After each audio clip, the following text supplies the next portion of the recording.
Kita di sini hanya akan mengulas saja ya, diskusi bersama terkait tentang dasar peraturan hukum perundang-undangan. Kalau yang materi pertama ini nanti hanya terkait tentang pengertian etika dan hukum kesehatannya saja. Selebihnya nanti akan kita bahas di pertemuan berikutnya.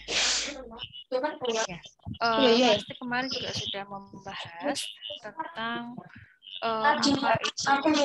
Maaf, ada yang belum di mute ya.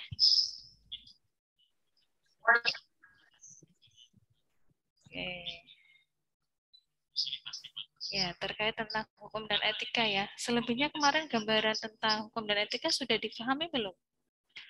Terakhir membahas tentang apa? Kode etik kebidanan. Kode etik profesi kebidanan, Ibu. Kode etik, ya, kode etik profesi kebidanan. Ya, kurang lebihnya seperti itu. Panjenengan sudah tahu ya, kenapa pentingnya ada hukum, pentingnya ada etika dalam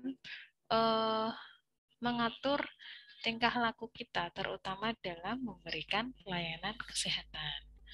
Nah, kalau misalnya tidak ada yang menjaga kita untuk tetap berjalan di koridor kita, pastilah akan timbul kekacauan, pastilah tidak akan tertib jadinya. Karena apa? Kita bisa saja bertindak atau berlaku seenaknya, ya tanpa memperhatikan hak-hak asasi dari seorang pasien. Ya, yang penting tugas kita selesai, udah gitu aja, tanpa melihat apakah memang kita sudah melakukan kewajiban kita dengan baik, apakah memang kita sudah sesuai dengan kewenangan dan norma yang berlaku, dan apakah sudah sesuai dengan kode etik profesi. Yang perlu diingat adalah kode etik profesi ini berbeda-beda ya, tergantung dibandingkan masing-masing, ya, tergantung dari masing-masing profesi kita. Ya, jadinya ya antara IDI, Ikatan Dokter Indonesia, antara IPI, Ikatan Bidan Indonesia itu tidak sama, tergantung konsensus atau kesepakatan bersama pada masing-masing anggota profesi. Suara saya jelas terdengar tidak ya? Jelas, Ibu. Jelas, Ibu. Jelas ya, tidak mendayu-dayu ya. Takutnya nanti malah tahu-tahu udah diem aja. Oh, belum saya slideshow. Nah, kita nanti akan membahas tentang apa itu pengertian hukum kesehatan, kemudian fungsinya apa, manfaat dari hukum kesehatan itu apa, kemudian kita berdiskusi tentang persamaan dan perbedaan dari etika dan hukum. Nah, sebagai hal yang mendasari kenapa kita memang memerlukan sebuah payung hukum untuk melindungi baik kita sebagai tenaga kesehatan ataupun kita sebagai pasien, itu sangatlah mendasar sekali ya. Jadi memang ketika kita memberikan pelayanan kesehatan, terutama pelayanan dalam lingkup kebidanan, kita memang harus hati-hati. Apa yang kita kerjakan, apa yang kita lakukan harus berdasarkan evidence-based practice. Jadinya tidak hanya katanya pakai ini, katanya pakai ini, tidak ya, tetapi semua berdasarkan research atau berdasarkan penelitian. Nah, kalau itu hal yang diyakini berdasarkan penelitian sudah barang tentu terbukti secara ilmiah, tidak hanya katanya, tidak hanya berdasarkan menurutnya ya. Jadi memang sudah terbukti secara ilmiah. Nah, biasanya juga perkembangan ilmu-ilmu pengetahuan hasil-hasil penelitian ini nantinya juga akan di-share atau dipublikasikan sehingga masyarakat luas tentunya tenaga kesehatan juga dapat mengaplikasikan ilmu itu dalam memberikan pelayanan kesehatan. Tetapi harus tetap memperhatikan ketentuan-ketentuan yang berlaku, tidak hanya asal ya. Evidence-based practice ini juga dapat menjawab apa yang dibutuhkan oleh masyarakat, apa yang sebenarnya ingin didapatkan masyarakat itu, pastilah kita sebagai misal sebagai user ya, kita sebagai pengguna dari fasilitas kesehatan, apa sih yang ingin kita dapatkan selain dari pemeliharaan kesehatan yang keinginan untuk sembuh, pasti juga dari sisi kepuasan, ya enggak? Jadi tidak hanya, oh saya sudah sembuh, oh saya sudah dikasih obat, tidak hanya itu, tetapi juga dinilai secara holistik. Pasien bisa menilai tindakan yang diberikan oleh petugas kesehatan itu apabila pasien merasa diberikan kepuasan. Kepuasan dalam hal ini adalah pelayanan ya, tidak hanya untuk pemberian tindakan saja, tetapi bagaimana cara kita memperlakukan atau menghargai harkat dan martabatnya seorang pasien. Nah, banyak sekali permasalahan-permasalahan ketika kita terjun di pelayanan kesehatan ya, banyak sekali. Apalagi belakangan ini ya, baru-baru ini masyarakat sudah tumbuh dengan pemikiran-pemikiran yang kritis. Sudah berkembang dengan pemikiran-pemikiran yang kritis ya, karena pergeseran arus globalisasi ya, mudahnya akses informasi tanpa harus datang ke tempat praktek dokter, tanpa datang ke tempat klinik bidan, itu masyarakat sudah dapat mudah sekali mengakses informasi tentang kesehatan ya. Sekarang apalagi di masa pandemi ya, banyak sekali fitur-fitur yang menawarkan untuk konsultasi online. Nah, itu banyak sekali, apalagi di masa pandemi ini ya, dengan pembatasan untuk bertemu secara langsung, kemudian permasalahan-permasalahan kesehatan yang dinilai tidak masuk ke dalam gawat darurat bisa dilayani secara virtual atau secara online. Nah, tetapi juga walaupun kita menggunakan teleconference atau telenursing dalam arti memberikan pelayanan jarak jauh, kita tetap harus perhatikan kewenangan kita ya, jangan asal sudah tak berikan konsultasi lewat media online. Ya udah biarin aja, yang penting bisa baca, enggak gitu ya. Kita juga harus bisa memberikan pelayanan secara holistik. Holistik di sini dalam arti secara paripurna, selesai, tuntas. Ya, kalau misalnya jadi bidan desa, ya kita lakukan pemantauan kesehatan ibu hamil misal, tidak hanya sekedar memberikan kelas edukasi atau kelas online ibu hamil, tapi kita juga harus pantau, terutama pada ibu-ibu hamil yang mempunyai komplikasi atau resiko tinggi pada kehamilannya. Nah, jangan sampai ketika kita memberikan pelayanan, kita melanggar aturan yang sudah ditetapkan. Nah, ini pentingnya kita untuk memahami hukum yang berlaku. Pentingnya kita memahami etik yang ada di dalam profesi kita. Karena ketika nanti bidan sudah melanggar kode etik atau melanggar aturan hukum yang berlaku, pastilah harus siap menghadapi persoalan-persoalan yang terkait di bidang hukum. Nah, ini banyak sekali kasus-kasus bidan yang melanggar aturan. Banyak sekali, ada yang izin prakteknya dicabut, itu secara ini ya, secara hukum, sanksi secara hukum. Belum juga sanksi secara moral ya, dikucilkan, kemudian dijauhi masyarakat, sudah tidak bisa mendapatkan kepercayaan dari masyarakat. Nah, itu parahnya seperti itu. Jadi ya memang kita harus benar-benar hati-hati. Ya, banyak sekali itu di kota-kota besar. Beberapa berita pernah saya mendengar bidan terlibat dalam kasus aborsi. Nah, itu adalah hal yang fatal ya, tidak sesuai dengan kewenangan, dengan tujuan mendapatkan komisi yang besar, dengan tujuan komersil, maka bidan itu dengan mudahnya sekali untuk melakukan praktek aborsi. Nah, tidak, itu sangat-sangat disalahgunakan kewenangannya, karena yang utama untuk kita adalah memelihara kesehatan ibu dan janin, kecuali kalau memang ada indikasi medis yang mengharuskan untuk melakukan tindakan aborsi. Ya, jadi tidak hanya serta merta gini, datang ke bidan, ke klinik bidan untuk aborsi. Bu, saya hamil dengan pacar saya, Bu.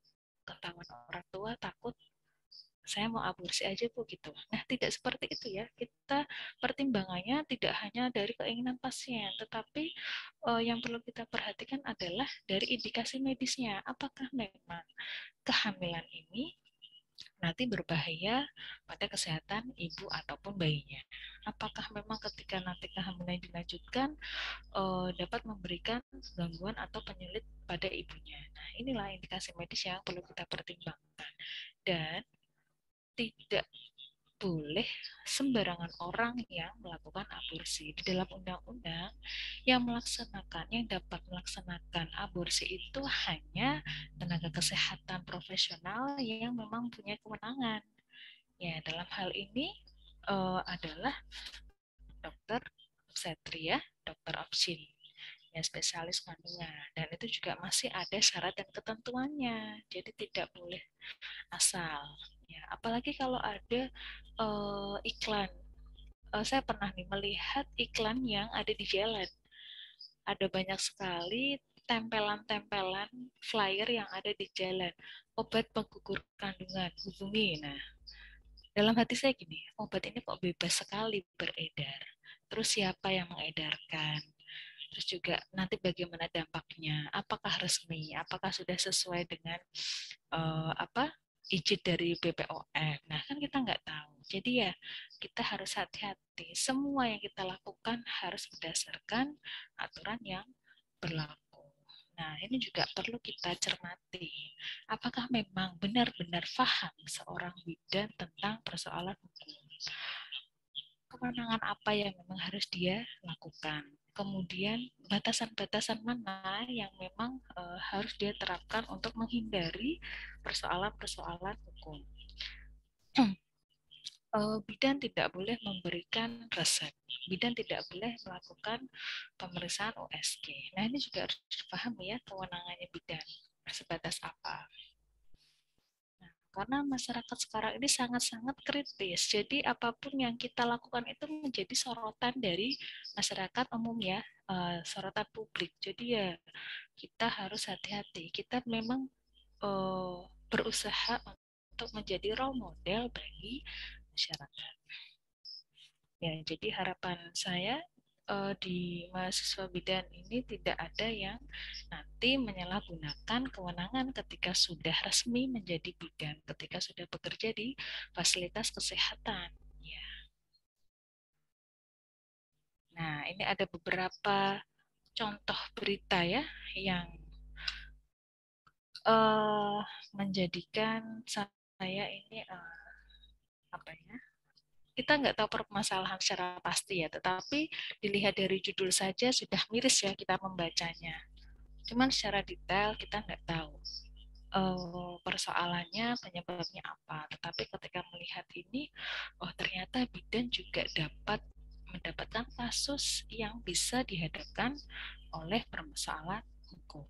Nah, ini ada pencabutan izin, kemudian ada yang terjerat kasus pidana, kemudian juga ada yang memang dengan sengaja tidak membuka, tidak mengurus izinnya. Padahal secara aturan untuk mengurus izin itu juga perlu pengakuan secara kompetensi ya.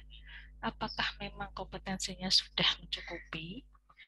Apakah memang kompetensinya masih harus dipertanyakan? Nah, itu kita memang secara administrasi sangat panjang untuk proses pengurusan izin itu. Tetapi tidak ada ini ya, tidak hanya asal administrasinya ribet, terlalu panjang birokrasi, tidak ya, karena kita benar-benar memfilter tenaga kesehatan untuk menjadi tenaga yang profesional. Jadi tidak asal lulus saja langsung bisa mengurus praktek.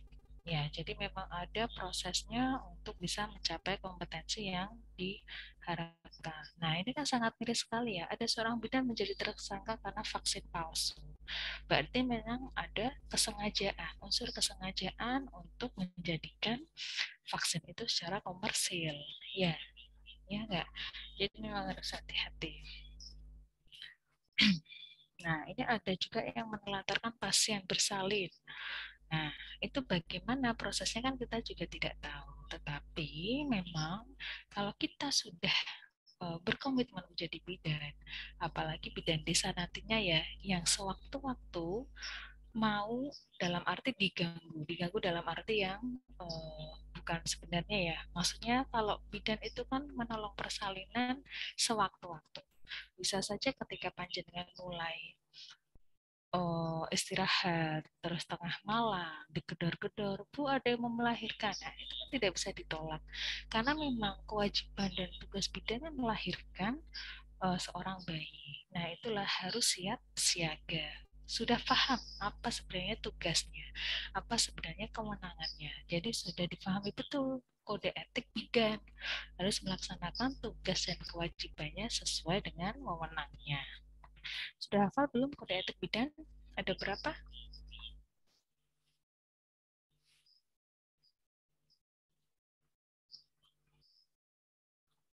Mbak Amriatul ada berapa? Ada 7.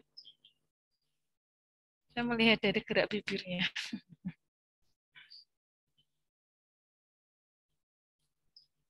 Ya, apa saja Mbak bisa dibacakan?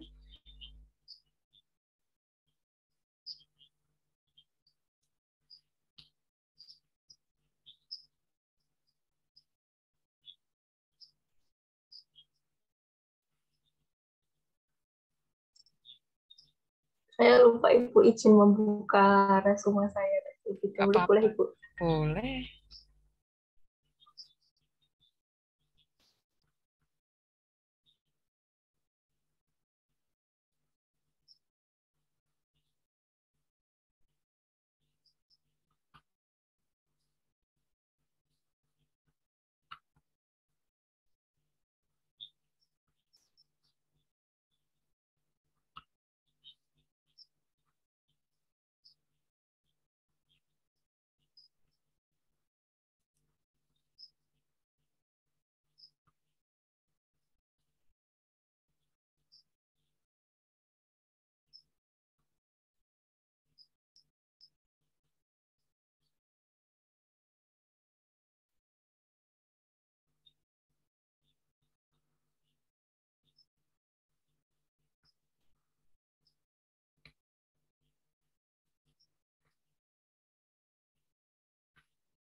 Izin menjawab Ibu.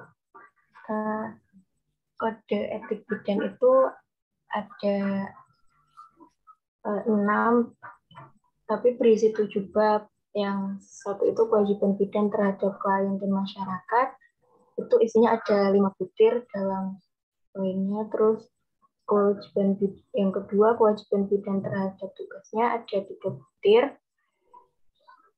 Ada 3 butir poin. Kemudian yang nomor 3, kewajiban bidan terhadap teman sejawat dan tenaga kesehatan ada 2 butir poin. Yang keempat ada kewajiban bidan terhadap profesinya ada 2 poin. Yang kelima kewajiban bidan terhadap diri sendiri itu ada 3 poin. Yang keenam itu kewajiban bidan terhadap pemerintah, nusa bangsa dan tanah air ada 2 poin, dan yang ketujuh itu penutup. Terima kasih Bu.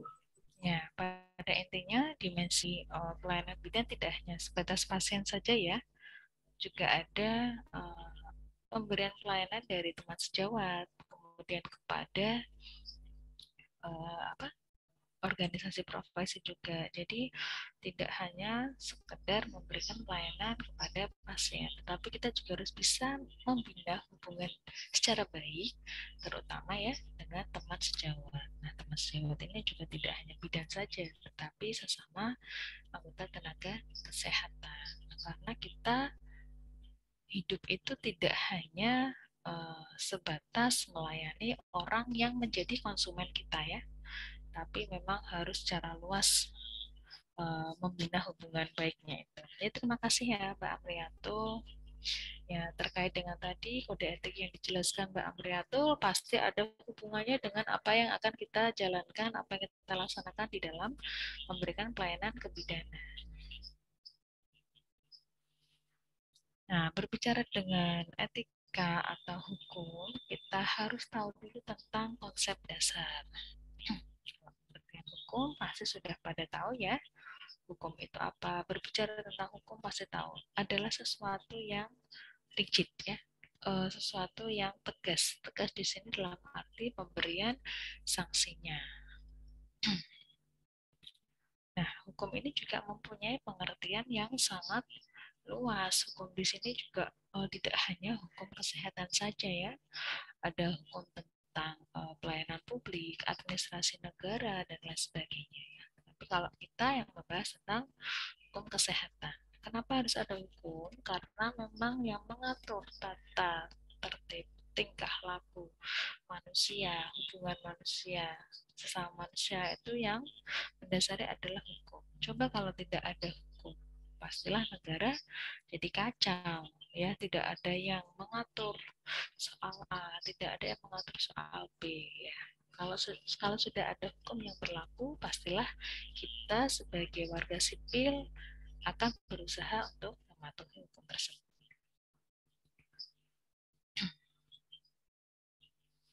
Nah, ini adalah manfaat hukum, terutama bagi tenaga kesehatan. Ya, lingkupnya adalah ini. Adanya kebutuhan tenaga kesehatan tentang perlindungan hukum. Ya, walaupun kita menjadi provider, kita juga harus mempunyai perlindungan akan hukum. Kemarin saya juga lihat berita tentang pengeroyokan tenaga kesehatan oleh keluarga pasien. Nah, kita juga wajib dilindungi karena kita sudah memberikan jasa pelayanan kita. Ya enggak, jangan sampai kita dituntut oleh keluarga pasien tanpa kesalahan yang kita lakukan, tanpa ada kesalahan yang kita lakukan. Nah, disinilah hukum berfungsi untuk melindungi tenaga kesehatan. Ya, ya walaupun kita provider melakukan kesalahan, kita juga perlu nih mendapatkan perlindungan hukum. Misalnya adalah pendampingan dari organisasi profesi ketika menghadapi persoalan hukum yang sedang berproses. Kemudian manfaat yang kedua adalah adanya kebutuhan pasien akan perlindungan hukum. Nah, ini juga barang tentu ya, karena pasien sebagai user, kepuasan pasienlah yang menjadi indikator utama. Puas di sini dalam arti tidak hanya pasien sembuh, tetapi secara menyeluruh. Bagaimana cara mendapatkan pelayanan, kemudian bagaimana diperlakukan oleh tenaga kesehatan, dan secara SOP tentunya apakah sudah sesuai apa belum. Ya, terkadang hal kecil pun itu dapat menjadi masalah bagi keluarga pasien. Misal, ketika memberikan suntikan, kita tidak memberikan dengan komunikasi, misalnya langsung suntik. Keluarga pasien ada yang tidak terima. Nah, ini kan bisa menjadi masalah. Ketika ditelusur, kita pasti ditanyakan SOP-nya bagaimana, apakah sudah menyampaikan informasi kepada pasien, apakah sudah meminta persetujuan pasien. Nah, kalau ditelusurkan kita juga salah, ya enggak? Karena memang pada dasarnya apapun yang kita berikan, apapun yang kita lakukan kepada pasien harus berdasarkan persetujuan pasien, harus selalu dikomunikasikan. Ya. Nah, ini juga beberapa poin yang dapat dirasakan tentang manfaat hukum, ya, kebutuhan dan kebebasan warga untuk menentukan kepentingannya. Masyarakat bebas mengatur mau di mana dia periksa, mau di mana dia mendapatkan pelayanan kesehatan. Ya, sesuai dengan kemampuan, sesuai dengan kenyamanan pasien, karena pasien juga mempunyai pilihan, punya choice untuk mendapatkan pelayanan kesehatan. Kemudian adanya kebutuhan tingkat kualitas pelayanan kesehatan. Nah, sejauh mana kualitas dari pelayanan kesehatan? Ini juga ada undang-undang yang mengaturnya. Standar dari sebuah klinik itu apa saja? Standar dari pelayanan kesehatan di rumah sakit itu apa aja. Ini juga ada yang mengatur berapa maksimal pelayanan yang ada di rumah sakit, berapa waktu tunggu pasien yang ada di fasilitas kesehatan. Ini semua juga sudah ada. Dan masing-masing tempat pelayanan kesehatan barang tentu juga sudah menentukan SOP-nya, sudah menentukan aturan masing-masing. Misal ada undang-undang yang memayungi, itu juga akan di-breakdown lagi oleh fasilitas kesehatan untuk menentukan SOP-nya. Nah, semuanya bertujuan untuk meningkatkan kualitas pelayanan kesehatan. Dalam hal ini adalah indikatornya adalah kepuasan dari pasien. Kemudian adanya kebutuhan pengendalian biaya kesehatan dan pengaturan jasa pelayanan. Nah, ini juga ada undang-undang sendiri yang mengaturnya. Ada peraturan tentang tarif jasa pelayanan. Bidan dan dokter jasanya berbeda nggak? Pastilah berbeda ya, sesuai dengan bidang pendidikan, sesuai dengan tingkat kompetensinya. Ya, kalau kompetensinya lebih luas cakupannya, pastilah eh, tarif jasa pelayanan itu akan lebih tinggi. Ya, misalnya kita antara bidan dalam memberikan apa ya jasa medis pemasangan infus misal, kemudian ada asisten perawat. Nah itu kan juga beda dalam pemberian tarif jasa pelayanannya. Pastilah disesuaikan dengan kompetensi masing-masing. Kemudian juga biaya kesehatan ini juga ada lembaga yang diperbantukan untuk membantu pembayaran atau pemenuhan biaya kesehatan ya. Ini juga ada undang-undangnya tersendiri. Bagaimana regulasinya, bagaimana mekanismenya, terutama bagi masyarakat yang kurang mampu. Ya, dari pemerintah juga memberikan subsidi ya, bantuan untuk masyarakat yang kurang mampu, ya bantuan berupa biaya kesehatan. Dulu juga di pelayanan kebidanan itu ada jam persal. Ya kalau sekarang mungkin persalinan bisa diakomodasi oleh BPJS ya dengan mengklaim fasilitas kesehatan mengklaim ke BPJS. Terutama pada kondisi-kondisi gawat darurat. Tetapi kalau misalnya persalinan tanpa ada kondisi darurat karena keinginan misal SC gitu ya tidak bisa diklaim karena memang bukan termasuk kegawat daruratan. Nah, ini adalah unsur-unsur hukum, di mana hukum ini dapat dijalankan apabila semua unsur sudah terpenuhi. Ya, pastilah hukum itu ada yang menjalankan ya, tidak hanya sekedar di launching hukum ini tanpa ada yang mentaati atau tanpa ada yang menjalankan.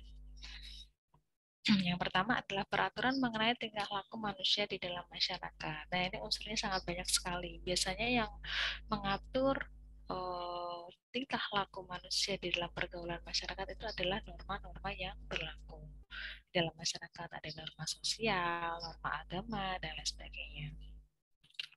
Kemudian peraturan diadakan oleh badan resmi dari pihak pemerintah. Ya, berapa ada aparat penegak hukum. Nah, itu unsurnya dari pemerintah. Ada polisi, kemudian ada hakim, ada pengadilan, dan lain sebagainya yang mengurusi tata urusan rumah tangga tentang hukum.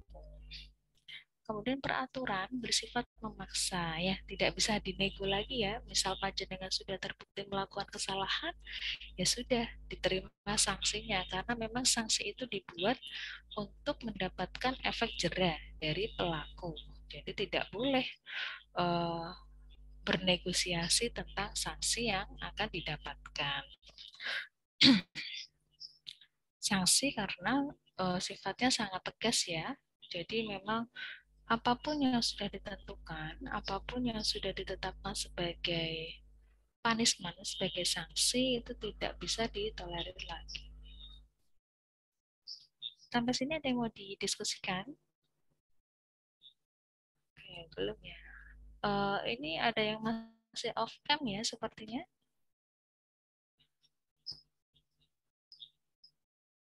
Mbak Isna sama Mbak Hilfa.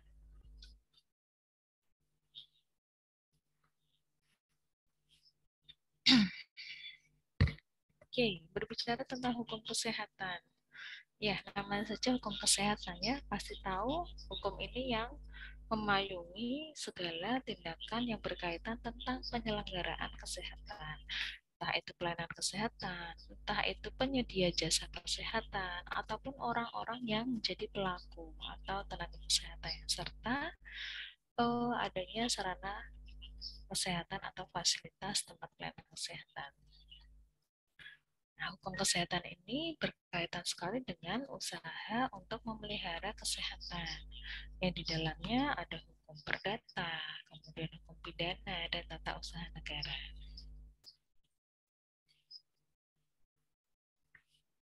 Ya, secara garis besar, hukum kesehatan itu merupakan kumpulan peraturan hukum yang membahas atau yang mengatur mengenai kesehatan. Di dalamnya yaitu pemeliharaan dan pelayanan kesehatan, termasuk penyelenggaraan atau pembiayaan dari fasilitas kesehatan. Nah, yang melatar belakangi adanya hukum kesehatan itu sebenarnya sudah sangat lama sekali ya. Kita tahu bahwa cita-cita bangsa Indonesia yang tertuang dalam pembukaan UUD 45 salah satunya adalah memajukan kesejahteraan umum. Nah, di sini yang perlu kita garis bawahi, kesejahteraan ini termasuk dari segi kesehatan. Ya, kalau kita sehat, kita dapat menciptakan bangsa yang sejahtera, dapat bekerja dengan baik, dapat produktif, kemudian dapat berkreasi, berinovasi, melaksanakan kewajibannya sesuai dengan porsinya masing-masing. Ya, jadi kunci untuk memajukan kesejahteraan umum bangsa adalah dari sehat terlebih dahulu. Kalau kita sehat, kita bisa melakukan apapun. Nah, salah satunya itu. Nah, juga dibarengi dengan kebijakan-kebijakan pemerintah untuk meningkatkan pelayanan di bidang kesehatan.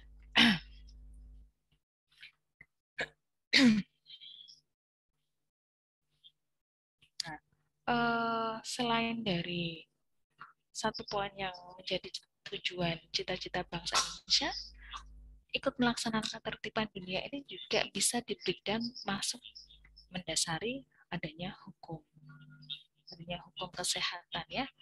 Kalau misal tidak ada hukum ya tidak tertib masyarakatnya. Kemudian juga kenapa kita harus mengupayakan kesehatan dari masyarakat, karena kesehatan merupakan salah satu hak asasi manusia yang memang harus dipenuhi. Semua orang berhak mendapatkan pelayanan kesehatan secara optimal tanpa ada terkecuali, entah itu dengan latar belakang budaya yang berbeda, entah itu usianya berapapun, entah dari golongan manapun, entah dari kelompok sosial manapun, semuanya harus mendapatkan pelayanan kesehatan yang maksimal. Jadi kita ya jangan membeda-bedakan, misal memberikan pelayanan di kelas 3 dengan pelayanan di kelas VIP. Mentang-mentang mungkin masyarakatnya menengah ke bawah, kita lakukan seenaknya. Tidak seperti itu ya. Jadi kita tetap harus memberikan pelayanan yang maksimal tanpa melihat pasien itu di kelas berapa. Atau kok malah kita memberikan pelayanan yang semena-mena, pasien juga merasa tidak dihargai. Harusnya semuanya diberlakukan sama. Mungkin ada di sini yang pernah mendapatkan perlakuan yang kurang enak ketika sedang mendapatkan atau sedang memproses pelayanan kesehatan di fasilitas kesehatan, mungkin ada pengalaman. Nah, itu sebagai gambaran kita ya. Kalaupun kita memang pernah mendapatkan pengalaman yang buruk dari pelayanan kesehatan, yaitu sebagai pelajaran kita. Jangan sampai kita berlaku sama dengan yang kita alami. Ya, karena kan kita harus memposisikan kita juga sebagai pasien. Kita saja tidak ingin diperlakukan seperti itu. Jadi ketika kita menjadi petugas kesehatan, jangan sampai berlaku yang sama. Nah, ini adalah beberapa fungsi hukum kesehatan. Ya, menjaga ketertiban, kemudian menyelesaikan permasalahan yang terjadi di dalam masyarakat. Pastilah ketika kita bekerja, ketika kita memberikan pelayanan, satu dua kali pasti terjadi konflik. Tidak mungkin selalu mulus. Apa yang kita kerjakan pasti ada konfliknya. Tetapi ketika hal ini bisa diselesaikan secara kekeluargaan, kita tidak memerlukan proses hukum untuk lanjut.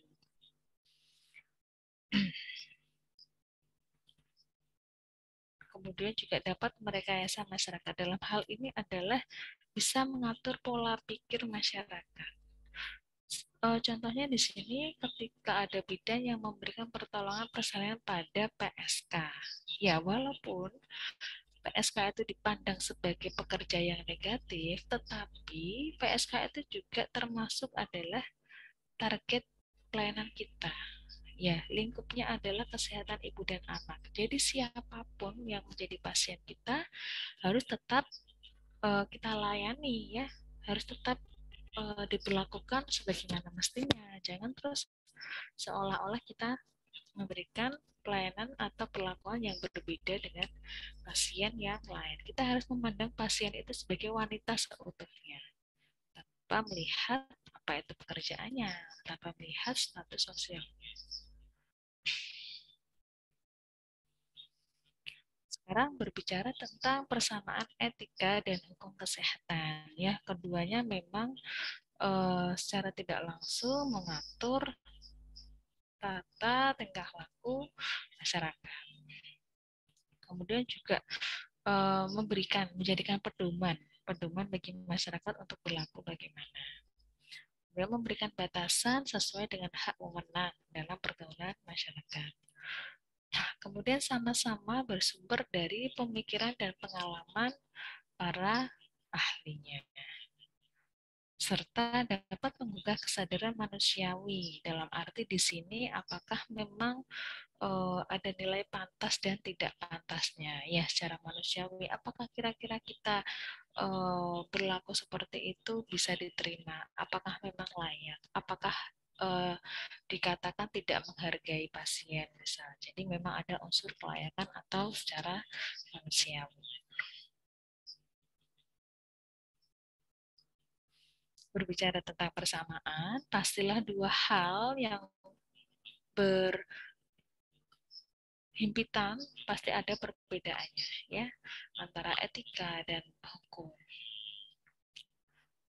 Kalau etika itu berlaku secara internal, jadi masing-masing profesi kesehatan. Kalau hukum itu secara umum oleh masyarakat luas. Kemudian etika kesehatan juga secara internal disusun oleh anggota profesinya. Kalau hukum kesehatan dari pihak pemerintah. Nah, ini bisa dibaca sendiri ya. Jadi sebenarnya etika itu tidak hanya mengatur penyalahgunaan yang kita lakukan, tetapi juga mengajak, terutama untuk anggota profesinya ya, mengajak untuk berbuat hal yang positif. Bagaimana berlaku sebagai bidan yang baik, bidan yang bisa memberikan contoh atau menjadi role model masyarakat. Kemudian juga bagaimana membina hubungan yang baik dengan teman sejawat. Kalau hukum kesehatan itu hanya dilihat secara outputnya. Langsung ketika kamu melakukan kesalahan, ada bukti, langsung ditindak. Kalau etika, ini disesuaikan dengan profesi masing-masing. Nah, ini adalah hal-hal yang mendasari bahwa memang kita harus mematuhi hukum yang berlaku. Karena jangan sampai kita memberikan pelayanan yang melanggar hak asasi manusia. The right to healthcare, di mana semua berhak untuk mendapatkan pelayanan kesehatan. Kemudian the right to self-determination. Semua orang bebas untuk menentukan pilihannya.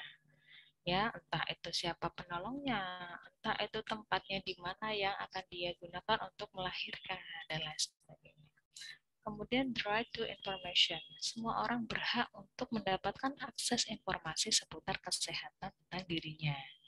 Ya, jadi tiga hal ini yang mendasari kenapa kita harus benar-benar memberikan pelayanan kesehatan sesuai dengan wewenang tanpa melanggar hukum yang berlaku.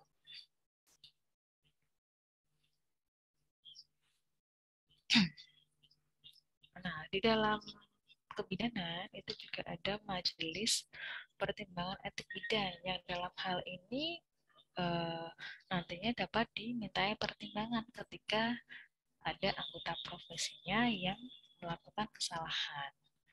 Ya, karena memang sebagai anggota profesi kita juga pastinya membutuhkan pendampingan dari profesi kita untuk menghadapi persoalan hukum yang sedang terjadi. Nah, ini tujuan dari diadakannya MPNB ya, pastilah untuk meningkatkan citra bidan dalam meningkatkan pelayanan. Ya, kita dengan adanya aturan-aturan yang sudah kita tetapkan secara konsensus ya, kesepakatan bersama, pasti kita juga berharap bahwa masyarakat menilai kita itu adalah bidan yang profesional. Bidan A itu bagus karena memang sudah sesuai dengan SOP yang berlaku. Jadi apapun yang kita kerjakan sesuai dengan SOP, kualitas pelayanan kita juga akan bagus. Kemudian terbentuk lembaga yang menilai adanya pelanggaran terhadap anggota profesi pastinya. Kemudian meningkatkan kepercayaan diri seorang bidan. Jadi ketika ada wadah yang memfasilitasi kita dalam menghadapi persoalan hukum, pasti bidan juga akan dapat meningkatkan kepercayaan diri ketika melaksanakan pelayanan kesehatan. Oh mantap, saya ada yang mendampingi. Kita bisa mendapatkan advokasi. Jadi ketika kira-kira tugas-tugas kita sebagai bidan berhimpit dengan permasalahan hukum, kita pasti akan dapat dapat didampingi oleh anggota profesi yang lain. Nah, ini juga meningkatkan kepercayaan masyarakat tadi ya, ketika bidan sudah melakukan kesalahan, masyarakat pasti akan berpikir dua kali untuk periksa di tempat kita atau merasa sudah hilang kepercayaannya. Nah, yang susah ini adalah memperbaiki atau mengembalikan kepercayaan dari masyarakat.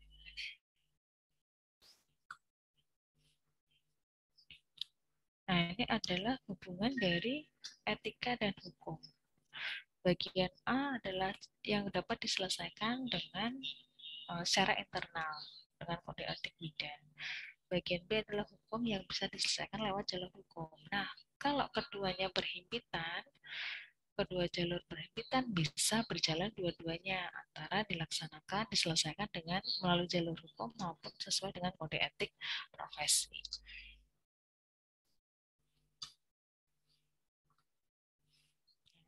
Etik profesi bersifat internal. Jadi regulasinya ya berdasarkan kesepakatan anggota profesi itu sendiri. Misalnya kalau ketetapan yang ditetapkan oleh Ikatan Bidan Indonesia pastilah tidak berlaku oleh anggota profesi dari Ikatan Dokter Indonesia karena memang yang menyepakati adalah anggota profesi masing-masing. Nah, kemudian majelis juga dapat bersifat sebagai hukum publik, menjaga tata tertib dari anggota profesinya masing-masing. Kemudian kalau tadi ya, misalnya kasusnya berhimpitan antara jalur hukum dan jalur etik, ya itu bisa berjalan bersama-sama. Tetapi kalau untuk sanksi biasanya ditetapkan oleh pemerintah. Dan hukum akan bersifat secara umum karena memang tujuannya untuk menjaga ketertiban masyarakat. Jadi walaupun ada hukum yang sudah berlaku, bisa diberikan lagi menentukan kode etik di masing-masing anggota profesi. Muaranya sama, tujuannya sama untuk membentuk perilaku masyarakat yang positif.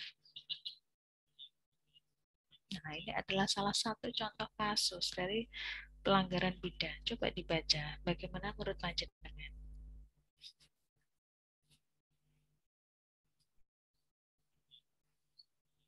Ada yang mau berpendapat?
Ada yang mau berpendapat?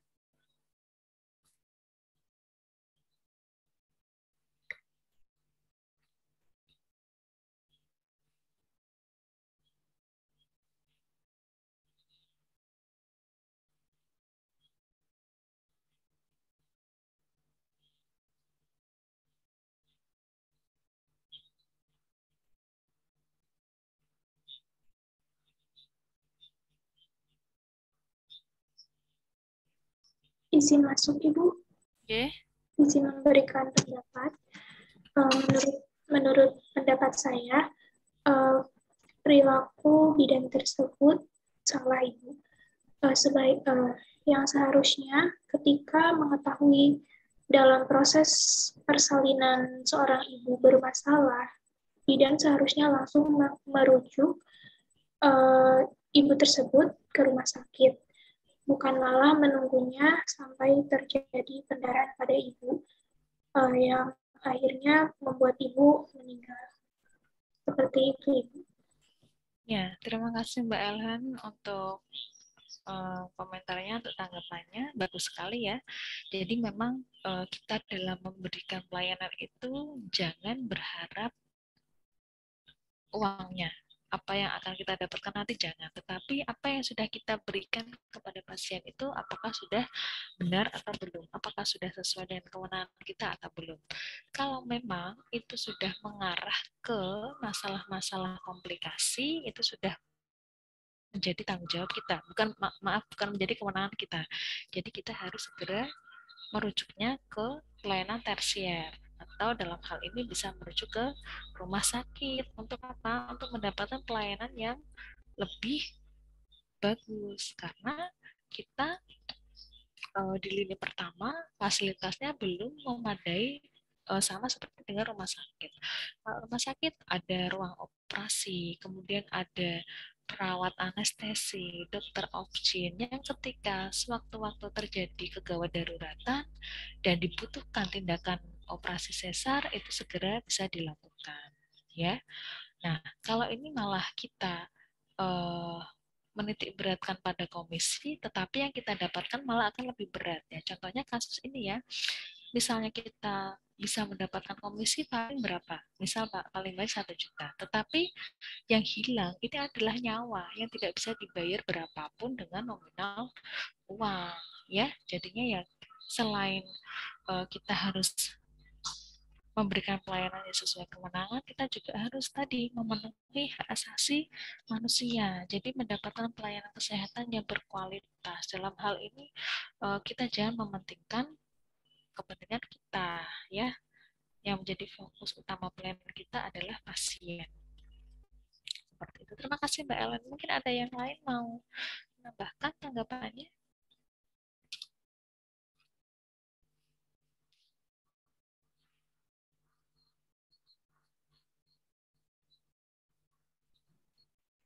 Ya, karena semuanya ada patokannya ya Mbak. Kita juga harus menguasai teori kita. Kapan waktunya seorang primi multipara itu dirujuk. Kapan waktunya kita harus merujuk multipara. Nah, kalau sudah sampai 1 hari kita masih ibaratnya apa ya, masih merasa eman-eman untuk melepas pasien itu. Nah, kita siap-siap harus mau berhadapan dengan persoalan hukum. Oke, nah bagaimana caranya bisa kita terhindar dari persoalan hukumnya? Salah satunya dengan peningkatan kompetensi kita. Peningkatan kompetensi dengan cara penguasaan teori dan ilmu kita. Ya, peningkatan kompetensi kita melalui pelatihan-pelatihan dan lain sebagainya. Update ilmu sangat penting. Jangan sampai panjenengan itu menjadi bidan yang ilmunya hanya itu-itu saja. Kita tidak tahu perkembangan di bidang pelayanan kebidanan. Nah, jangan sampai. Padahal banyak sekali beberapa evidence base yang bisa kita terapkan di pelayanan kesehatan kita. Contohnya misal ibu bersalin baru pertama merasa cemas. Nah, ternyata ada evidence base tentang penggunaan aromaterapi bisa mengurangi kecemasan ibu. Kemudian teknik relaksasi bisa mengurangi kecemasan ibu dan juga bisa mengurangi tingkat mortalitas dari ibu. Nah, kita harus update ilmu-ilmu yang berhubungan dengan pelayanan kebidanan seperti itu. Ya. Oke, terima kasih. Mbak Fitri mau berpendapat? Sepertinya tadi menyalakan mic.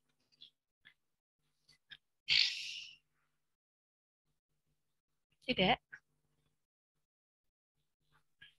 Oke. Mungkin ada yang mau sharing tentang informasi yang pernah mengalami kasus apa gitu? Sudah selesai. Cepat ya materinya karena memang hanya membahas tentang konsep dasar hukum dan etika kesehatan. Ada yang mau didiskusikan? Ini masuk semua nggak ya? Kok cuma 48?